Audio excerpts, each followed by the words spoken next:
The following is a hockey podcast out of Vancouver and Surrey, British Columbia. It'll only consist of a lot of puck talk and even more BS, or in actual words, banter and satire. Enjoy, and as always, go Canucks go.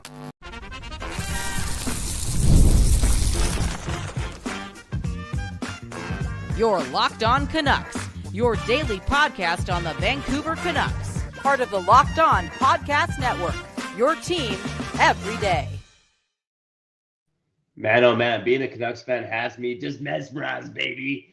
Happy Friday. Welcome to another episode of Locked On Canucks. My name is Trevor Beggs, sports reporter for Daily High Vancouver. That sexy guy is Kyle Bhawan, coming to you live here on Locked On Canucks, your Canucks every day. And man, oh man, never a dull moment, even for the worst team in the NHL. And you know what? We're 1 week from the trade deadline. We'll see if some stuff happens. But I think the biggest story isn't necessarily the trade deadline. It's what's going to happen on June 25th, the biggest day in Canucks history, I've been calling it. And look, some conflicting information today. So let's get to the reports on who the Canucks want at first overall versus the leaks that Rutherford potentially gave out. But first and foremost, Kyle Bhawan, what's going on, brother? How you doing, man? Not much, just chilling at the studio, enjoying the sun. I really need to go for another walk too, trying to get those 10,000 steps in. Trevor, it's 2026. I'm 32 and a half years old, about to turn 33. Same with you. And here we are talking about 18-year-old millionaires. It hits different now, man. It hits different. It definitely does. So yeah, I need to go on this walk and I need to hit my goals. Okay. Speaking of goals, you're right. Conflicting thoughts about what Rick Dhaliwal, has told the people, and that's that the Canucks are, preferring Ivar Stenberg. And this happens, 14 hours, 16 hours after everyone hears that Jim Rutherford, would like more Canadians on the team. Now, Jim Rutherford also did say, it doesn't matter what nation you're from. Like, we just want the best guys on this team. But he kind of did go in on the Canadian thing more than I actually expected, right? Like, for real, like that's a thing for him. And going back to the draft, I mean, if it's between Stenberg and McKenna, I think it's just so easy for all of the above to not pick Stenberg and get Gavin McKenna now. Like, I think it would be a catastrophic mistake for this franchise to not take Gavin McKenna for the skill purpose, but also because the fans want more Canadians too. And we got nothing against it. No, it's not even about, sorry, Trevor punched me in the face. I'm just saying, but brother, don't you think you got a piece of the fans a bit? And dude, we're talking about Gavin McKenna, a guy that's A+ every part of his career so far. And not the guy are. Like, come on. Yeah, I think the aura around Gavin McKenna has just increased substantially over the past month, right? Since the World Juniors, obviously gets in that altercation, but he's been lighting up the NCAA, and that's really the more important thing here. And the Canucks have a hard decision to make because McKenna absolutely has the higher ceiling than Ivar Stenberg. But go watch some Ivar Stenberg clips, man. Go watch some games. But this guy's got some skill of his own. That dog on a bone mentality, if you will, right? Like, you're not looking at necessarily a perimeter player in Ivar Stenberg. You're looking at the guys that get to the net. But here's the thing, Kyle, and why I'm slowly seeing the ways of Kyle Cherry, aka Don Bhawan. Look, Gavin McKenna, when you're picking that high in the draft, whether it's first overall, second overall, and look, we don't know who's going to be here, but I think the theoretical conversation is, who do the Canucks pick first overall? You shoot for the higher ceiling, right? Unless there's something in the profile that scares you about Gavin McKenna. But man, oh man, just based on the pure skill set he has, like, he is by far the most talented guy available in this draft. And you need elite offensive producers on this team. And look, I think Rutherford dropped a hint yesterday. Like, not only did he say he wants more Canadians on the roster, but he talked more about how it's the guys from Western Canada who actually want to play here, right? Ooh. And look, you got Gavin McKenna, right? Not necessarily a BC bud, but it's from the Yukon. Yukon's basically BC, man. Just, about a day's drive up north. Watch out, bro. Watch out. You don't want to get eaten by a walrus, okay? No, people who are from you know what I'm saying? Like, they're all one up there. They're connected with nature. You don't want to piss off anyone, animal included, by saying BC is pretty much the Yukon. Trevor, have you watched Ivan of the Yukon? Was that guy from BC? No. Yeah, that's true, man. That's true. I'm trying to go with my beard like Ivan of the Yukon, man. Come on, man. Maybe I'll grow my beard until the Canucks make the playoffs. How about that? Wow, that'd be crazy. Now, Trevor, again, nothing against Stenberg. It has nothing to do, again, with him being Swedish, okay? Forsberg, top 5 player of all time for me. Like personally, like as far as like players I've seen in the last 26 years, probably like on his best day, Peter Forsberg to me was like Mario Lemieux light, but like heavier, you know? So big respect. Hey, Nicholas Lidstrom, not just the most underrated, like, well, not just one of the best defensemen of all time, top 2, top 3, but probably the most underrated athlete in North America during his run. No, for real. Like, he's Tim Duncan-esque. And those two guys I just mentioned, not only Swedish, but champions, right? Like, they won multiple championships. So it doesn't have a lot to do with the Swedish thing. It has more so to do with like the skill to me. And Stenberg is doing his thing, breaking records, tying records, terrific talent, two-way ability, blah, blah, blah. You keep hearing about the two-way ability. And I'm like, yo, teach Gavin McKenna how to back check. Now I see why you're scared of Ivar Stenberg. Now it all makes sense to me, man. Yeah, come on. Okay, you just teach Gavin McKenna and have some faith that you can develop some back checking in that guy. Like any fan is concerned about that. Oh, yeah, Stenberg's more suitable for the playoffs. Have you seen Nikita Kucherov? Like, you need to take the guy who at every level of his whole life playing hockey, and especially when he started being called a phenom, like just an elite player, the next one, right? He's excelled. All that pressure, that maturity, right? Like, he does his thing. And again, he faces adversity in December and January with the incident at the bar and the World Junior stuff and blah, blah, blah. And how does he bounce back? By feeling himself, being elite, right? So I just think, congratulations, Ivar Stenberg, over the last 2 years. You just you're going to be very rich and you're going to be a franchise. You know what? In most years, you're number 1 overall pick. But this is what we're talking about, the Gavin McKenna. And this one just seems so easy. And I'm sorry, 3.5 Canadians on the team is not good. It's not good enough, Trevor. Like, strong. Okay, slap me again. I'm sorry, Trevor. But knowing that we get a choice of these guys, Jim Rutherford did say we're going to finish last 100%, so we should just listen to the president. We're going to get a good chance to get number 1. Heck, maybe this choice is easy because we're drafting number 2. Maybe this choice sucks because we're drafting number 3. Who knows, right? But hey, if you have the choice between these two, just again, the fans want McKenna. I feel that, you know what I'm saying? And McKenna deserves to be the number 1 guy. Like, yo, this bring the Canadian home, man. I mean, Kyle, it's crazy, man. Think of it this way. The Canucks, like I said, have 3.5 Canadians on their team. One they've asked to accept a trade. Another's likely to go to Vander Kane. One barely plays in Pierre-Olivier Joseph. Kyle, there might be more Canadians on Locked On Canucks in a couple days than there are on the actual Vancouver Canucks. How about that? Trevor, Jake DeBrusk may go too.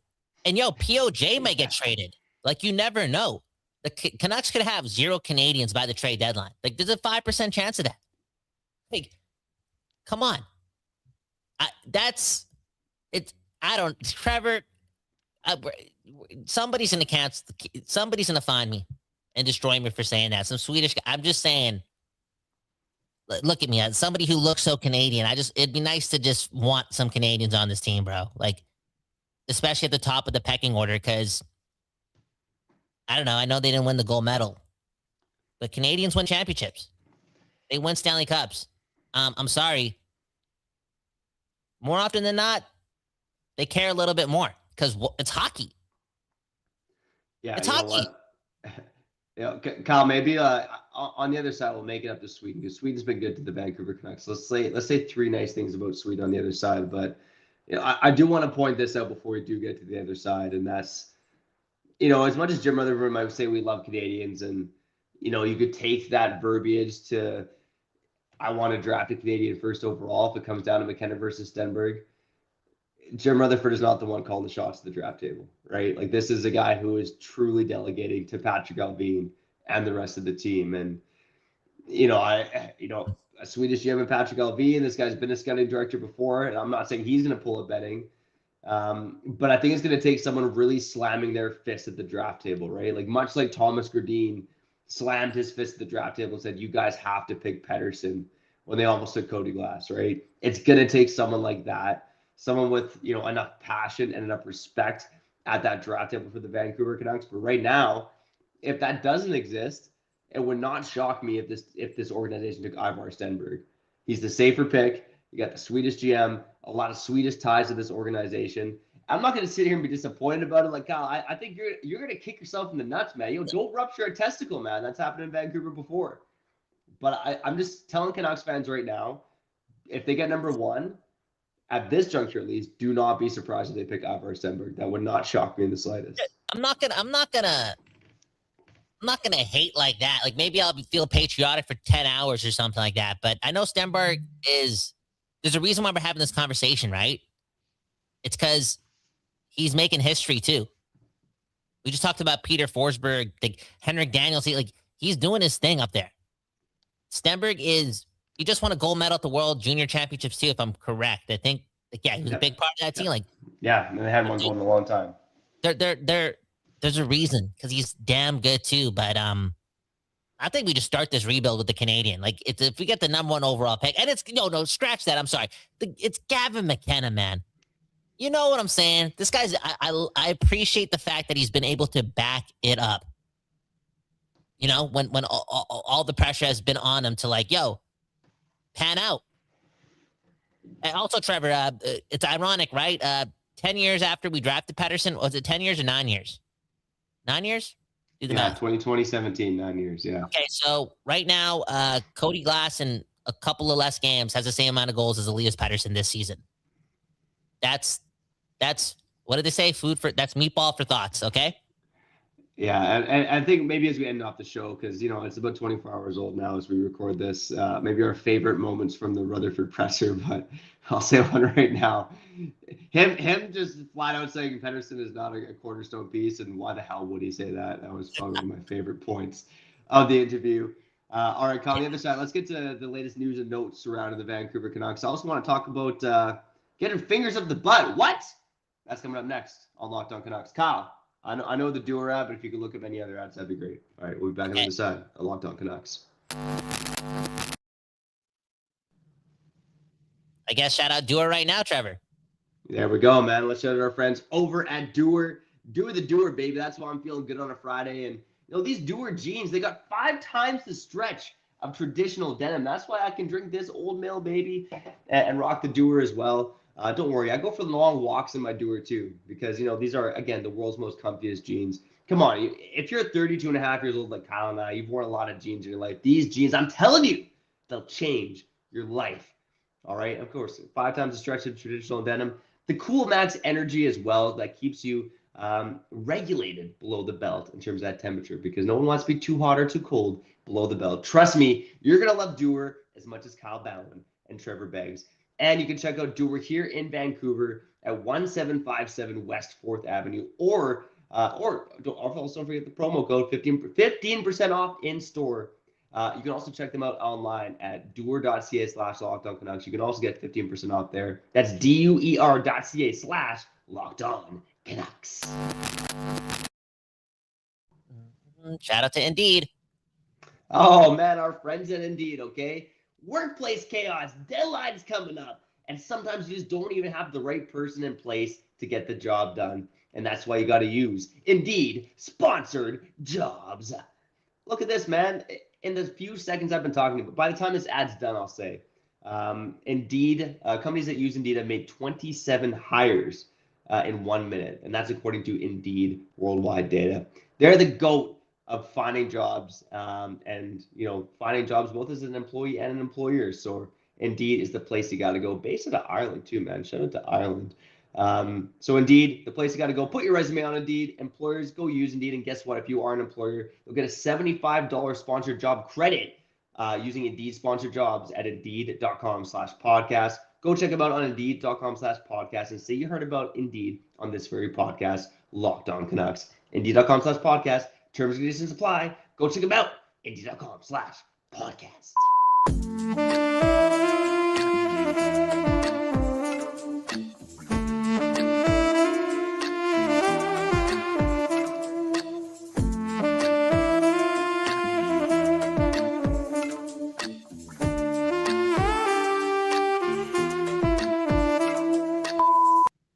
People, we back doing this, and that's talking about your Vancouver Canucks. And I'm pretty sure if Peter Forsberg was watching this episode, he'd break my neck or my foot or pull my groin. No. Wasn't his groin? No. Okay. What I want to say also about this is like Peter Forsberg had Joe Sakic and Nicholas Lidstrom had Steve Yzerman. Okay. And Quinn Hughes had Elias Pettersson. Okay. Comments.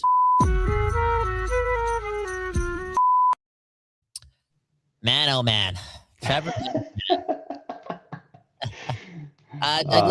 Look at Dan Jardine saying Verhoff is worst case scenario. At that point, I try to convince Hronek to accept a trade. And what Dan Jardine is alluding to is, again, what I said. You know, if we get the third round pick, then it sucks. Well, then we get Verhoff, and that's a little rude to Verhoff. Is it Keegan Verhoff? I think so. But Trevor, if they do get the third overall pick, is Verhoff the obvious choice? I think so. Best player available. And that changes everything, right? Yeah. Yes and yes. Again, I'm spending my time trying to watch more prospect tape right now, but it really is a clear top three, right? Like, I think if the Canucks fall third overall, like, you don't get cute and take Tynan Lawrence because you need a center, right? Or draft, Ryan Lynn because you want like the high upside defenseman. Like Keaton Verhoff is a beast in terms of his size, his physicality. He's got the offensive flair as well. I think you pick Keaton Verhoff. Again, Kyle, as you know, with the draft table, you just pick the best player available. And if he's not necessarily a fit for your team, go make a trade. At least you've got a valuable asset that you can trade, right? So, yeah, I mean, I would be a little disappointed as a Canucks fan because you need elite offensive talent. Like, that's what this team really needs. But who are we kidding? We are at the beginning of a rebuild. We could use a bit of everything. And Keaton Verhoff would still be a really worthwhile addition to this team. Well, does it change everything because Hronek is untouchable right now? And that's something that Rutherford alluded to, right?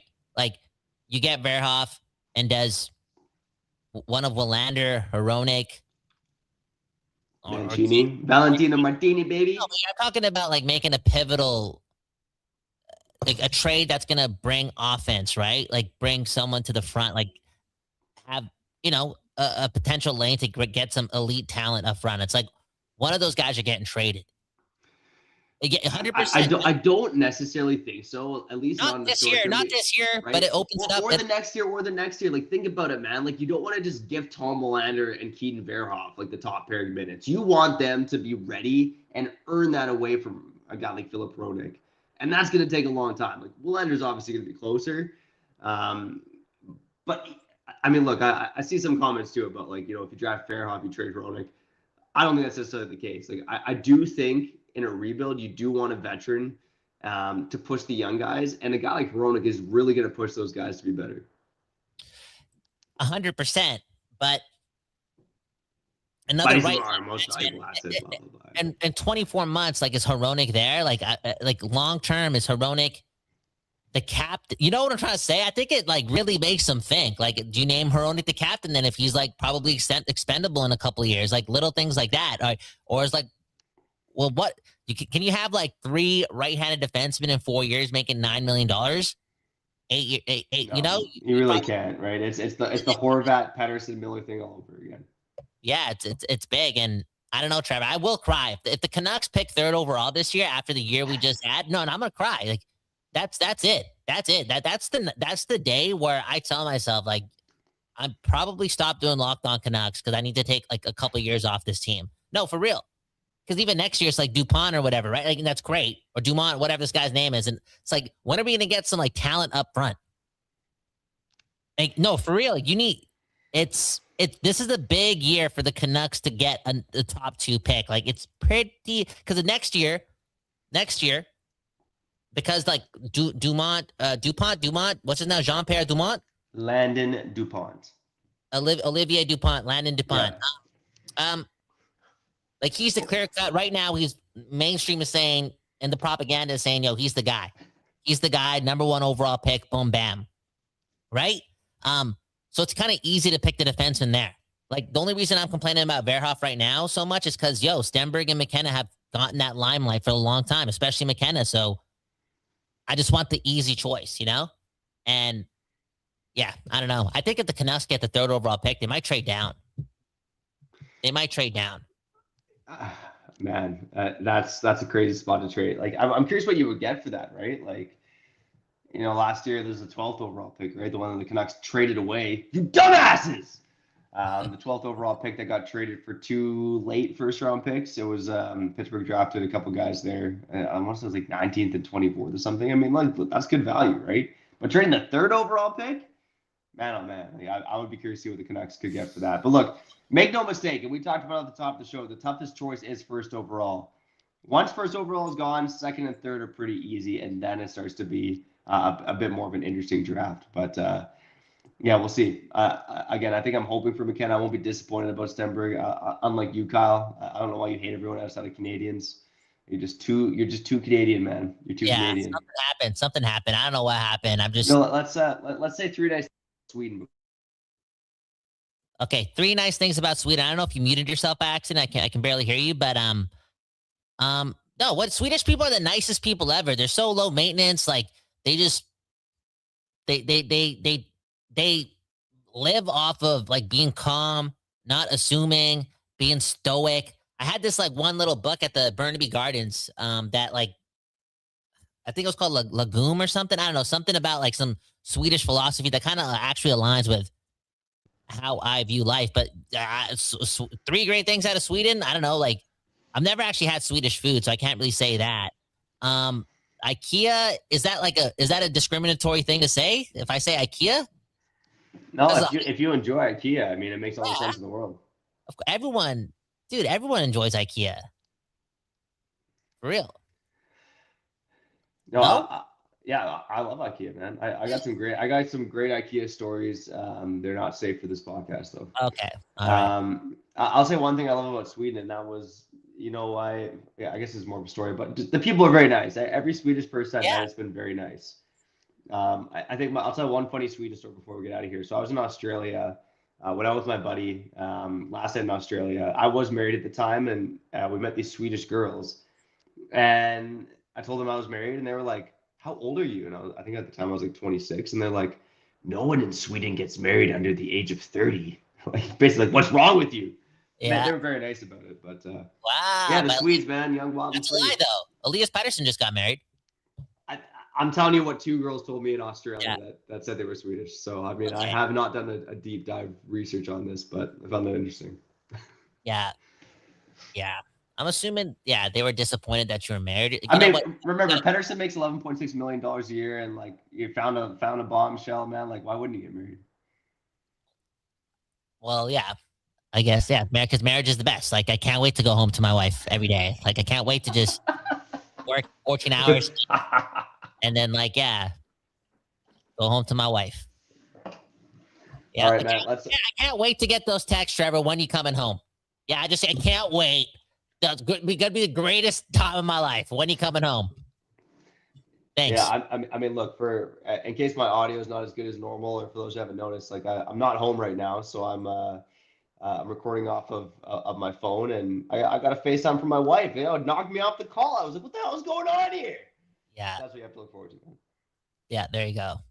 You have to look forward to your wife caring about you. Yeah, it's hey, living a blessed life, man. Me and Old Mill Girl, and my wife and my family. All right, let's wrap up the other side. Let's talk about our favorite moment from the Rutherford interview, and let's talk about colonoscopies as well. Okay. Kyle, any ads for me? If so, let me know. If not, okay. What's up? We got Factor and FanDuel.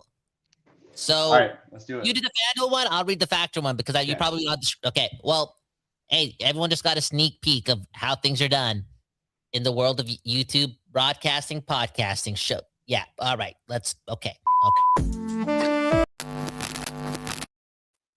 Friends over at FanDuel, baby.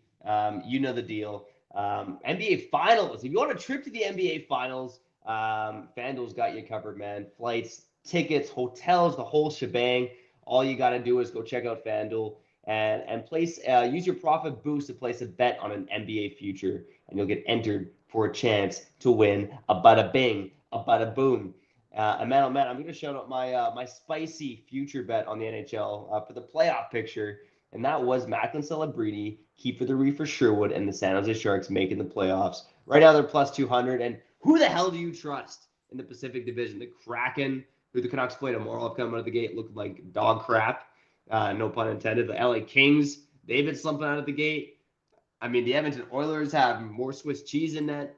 I mean, look, it's I think there's a path for the San Jose Sharks to make it, and those odds plus 200, pretty damn good. So go check that out. NHL, NFL, NFL's gone, but there are futures too. NBA, whatever it is. And again, if you want to get entered for a trip to the NBA Finals, go check out FanDuel.com and get started today.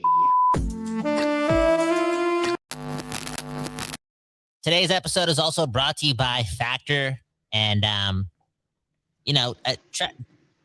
Trevor loves himself a good Factor meal. Boom, bam, cook it easy.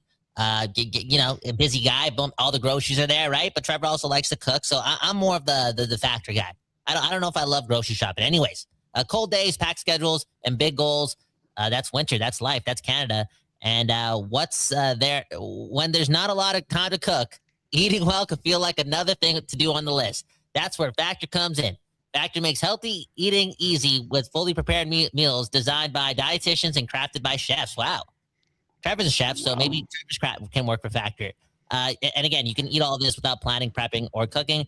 Factor meals are always fresh and never frozen. Boom, bam. It's like groceries, but from the future, right? Because it's already done. And they can be ready in 2 minutes. 2 minutes. Unbelievable, okay? The ingredients stand lean proteins, okay? Colorful veggies. I've never seen an unsaturated veggie, okay? Whole foods and healthy fats, okay? No refined sugars, no artificial sweeteners, no refined seed oils. Oh, you gotta, what's worse, a murderer or seed oil? Oh, seed oil for sure, man. Oh, Trevor, okay, allegedly, okay? Tons of variety with 100 rotating meals each week, so it never also gets boring. And again, they got the protein, okay? They got choices. Whether you want to be calorie smart, you want the Mediterranean diet, boom, bam, or you just, want the Muscle Pro, aka the high protein. Factor is there. So head on over to factor.com/lockedon NHL 50% off. That's wait, let me do that again. Okay. Head on over to factor.com and use codes LockedOn NHL 50 off. Okay. You got to write LockedOn NHL 50 off. Okay. That's how you get 50% off breakfast for a full year. Okay. Eat like a pro this month with Factor. New subscribers only. It varies by plan. One free breakfast item per box for 1 year while the subscription is active. There you go, man. I'm a pro.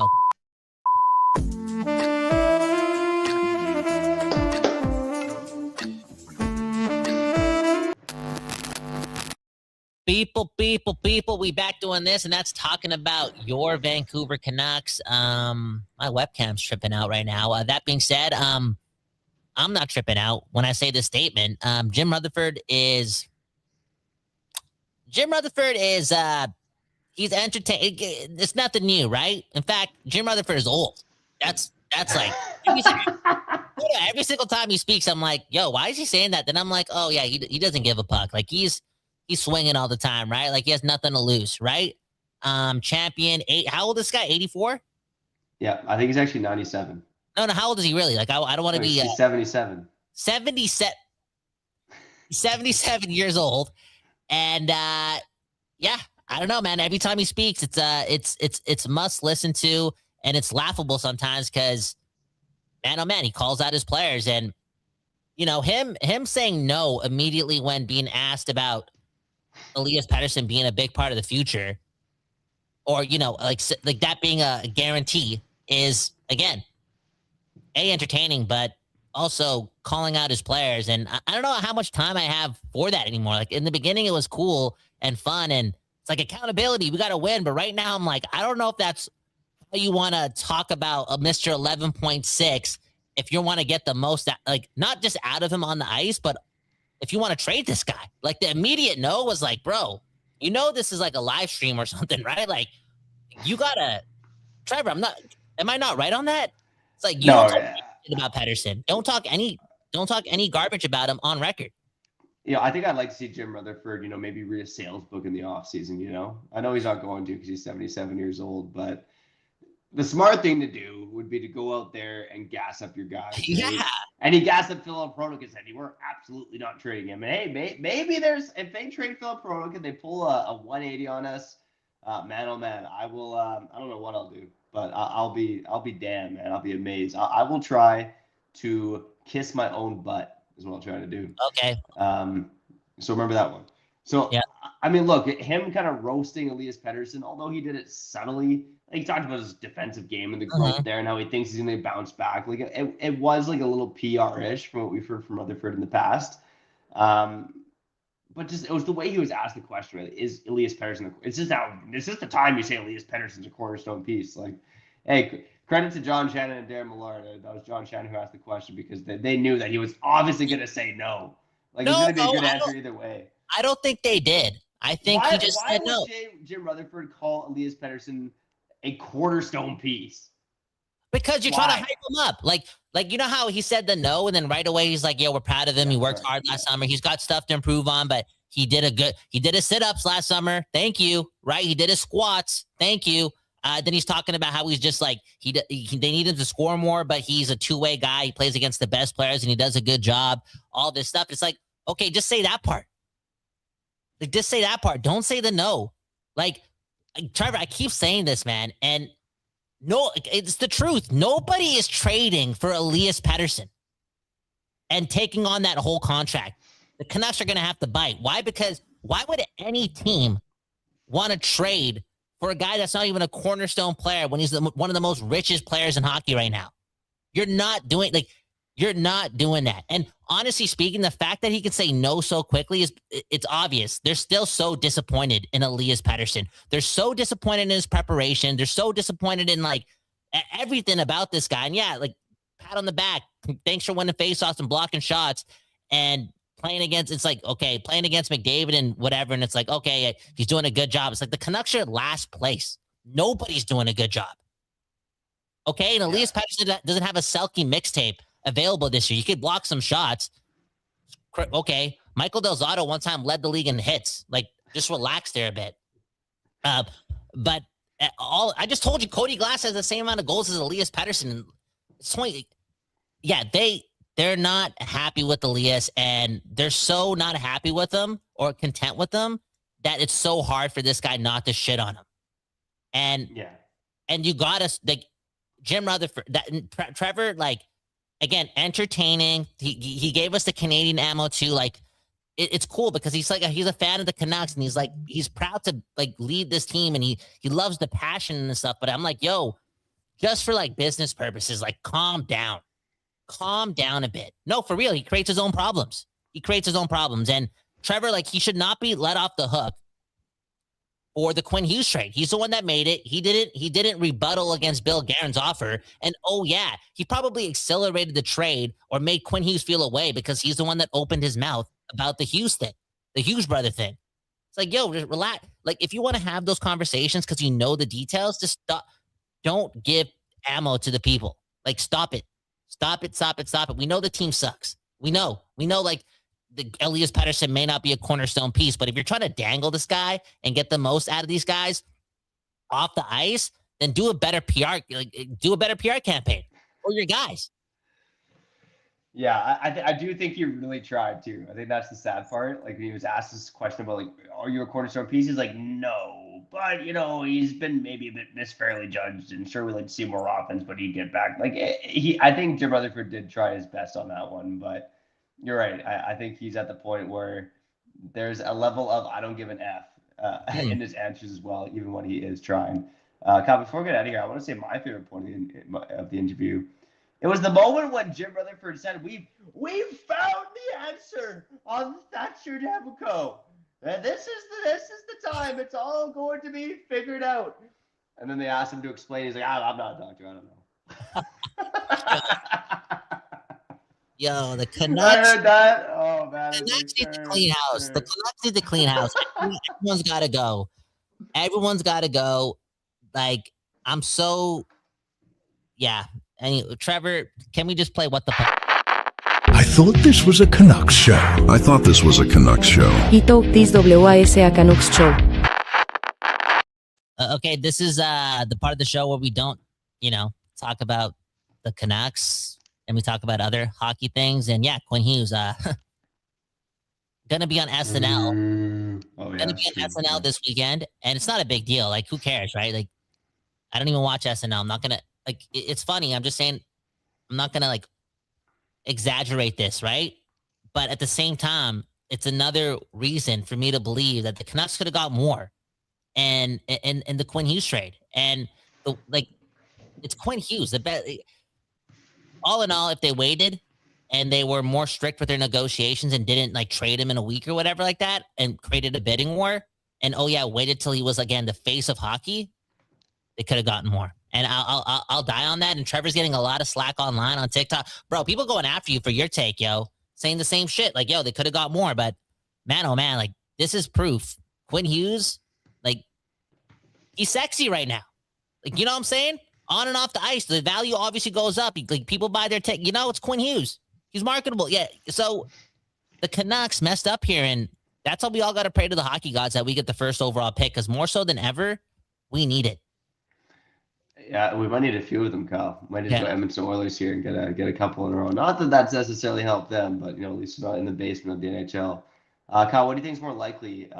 Quinn Hughes references that the Canucks got fleeced, or he reveals a deep dark secret on SNL? No. Trevor, if he goes on SNL and quote unquote embarrasses the Canucks just by cracking a joke, unreal. No, he's not gonna do that. He ain't gonna do that. So he's more likely to reveal a secret. That's what you're saying. He's not gonna, Trevor. Kyle. Wow. Okay. I don't know. Anyways, Trevor, what did he have to say about? Did he have a colon cancer? Yeah. Have you ever had a finger up the ass? That was my question too. A colonoscopy. Yeah, no. I'm thinking of getting one done. I'm 30. I'm almost 33, right? I think should do it together, man. Live stream it on Locked On Canucks. No, we don't have to live stream it. We should go together, because health is wealth, and we got families and whatnot, and we got to be providers, right? And it's just health, right? But we should go together. I'm down to hold your hand through that experience, man. If you're down to hold my hand. Yeah, I talked to a member of Canucks media who will remain unnamed, who was telling me about his colonoscopy experience. I learned, because I've never had one. You basically you go on your knees and you bend over. And, all right, Trevor. Everyone knows. So we can hold hands together as we it'll be a nice moment, man. Moment. Oh, that'd be I mean, yeah, that'd be cool. It's a new tradition, it's 2026. Yeah, spice it up. No, not spice it up. Okay. And then the next episode will be what's more painful, being a Canucks fan or getting a colonoscopy. Dan Jardine is saying, you don't need to get a colonoscopy until you're 50. Dan Jardine, Trevor, I know back in your day, you guys were a little tougher, but we're softer these days. They call it a recreational colonoscopy. I like that. That's actually a good one. That's actually a good one. No, you know what? Go get checked. Don't listen to Dan Jardine. Again, Dan Jardine, you're from a different generation. You guys are a little tougher. They also ate more whole foods and stuff like that. We've been eating Chef Boyardee and you know what I'm saying? Trevor just had some goldfish. You know what goldfish are made out of? No, goldfish are not made out of fish. If you know that, Trevor, I just want you to know. There's some other stuff in there that makes them last 8 years. How does a piece of food last 8 years? Right? No artificial flavors. Okay. All right, buddy. Anyways, go check your ass out. There we go, man. And shout out to Andrew's advice. If you make sure there's only one hand on your shoulder, not two. All right, that was another episode of Locked On Canucks. If you like what we're doing, we're always trying to have fun here in Locked On Canucks. You can help out the show by hitting the like button, subscribing on YouTube on the podcast side. Go follow us. Help us and leave a 5-star review. It does help us out a lot. We'll be back. Not trade breaks. We'll be back. We gotta pay for one of these. At 50 they're free? Yeah, that's why it's called a recreational colonoscopy. Yeah. Oh, you weren't lying about that. Okay, so Dan Jardine is saying if you're past the age of 50, you get free. No, if there's a medical reason you have to get one. Oh, then you're fine. But if you just want to just get one just because you're nervous, then I usually have to pay. Is my understanding. Okay. All right. All right. That sounds like Amsterdam. Now subscribe to Locked On Canucks so we can get our recreational colonoscopies. See you later.